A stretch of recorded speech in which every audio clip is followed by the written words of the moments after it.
times, even our best efforts to promote a peacemaking environment at camp will be unsuccessful.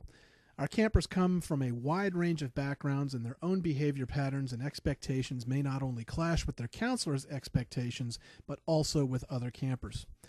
Appropriate discipline measures may be undertaken by any member of the camp staff, including counselors, directors, or resident staff, but the immediate counselor is the primary source of discipline. Our basic approach to discipline is as follows.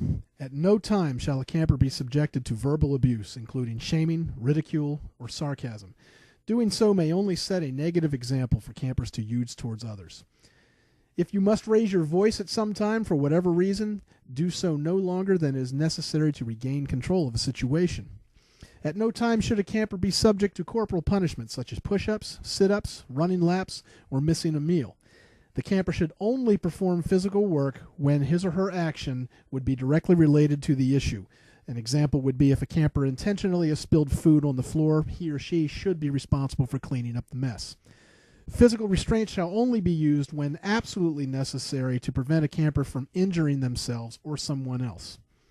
Time out from a specific activity, such as swimming, may be an effective option. However, do not take away an activity for the entire week, and be sure to never leave a camper sitting in timeout unsupervised.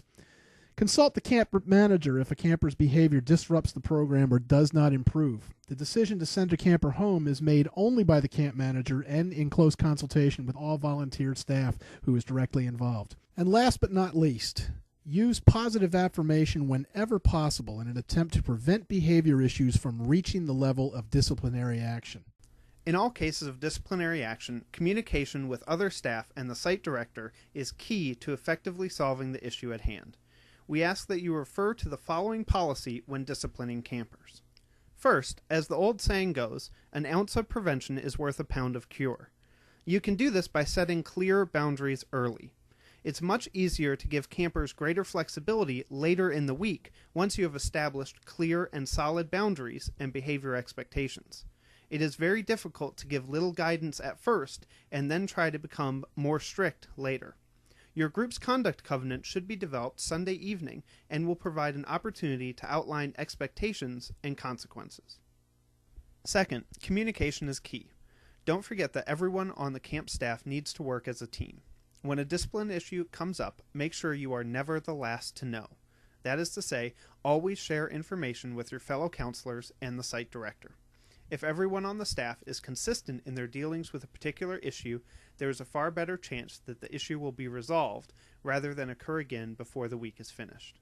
By the same token, camp staff such as lifeguards and program resource staff will make every effort to inform the camper's immediate counselor or director as to any issues that have arisen and actions that have been taken.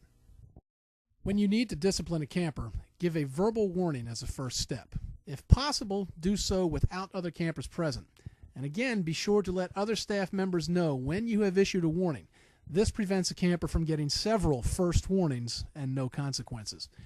If one verbal warning doesn't solve the problem, a second warning will need to be given, this time accompanied by a clearly stated consequence if the behavior continues. Remember, the consequences should reflect those developed in the camp covenant and be appropriate for the offense. Remember also that only the camp director has the authority to send a camper home. An important step in disciplining campers is following through on consequences. Appropriate consequences often include timeout or a reduction in pool time. Basic needs, including food and rest, can never be withheld as a form of punishment.